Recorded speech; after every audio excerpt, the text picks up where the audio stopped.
جب پانی پینا ہے تو سب سے پہلے آپ نے کیا کرنا ہے؟ سیدنا ابو ہریرہ رضی اللہ تعالیٰ عنہ بیان فرماتے ہیں کہ رسول اللہ صلی اللہ علیہ وسلم نے فرمایا کہ اذا شرب احدکم فلیذکر اسم اللہ۔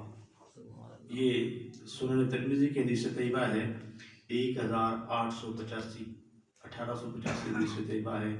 رسول اللہ صلی اللہ علیہ وسلم نے فرمایا کہ جب تم میں سے کوئی پانی پیے تو بسم اللہ الرحمن الرحیم پڑھ لیا کرے۔ اب اس کا فائدہ کیا ہے؟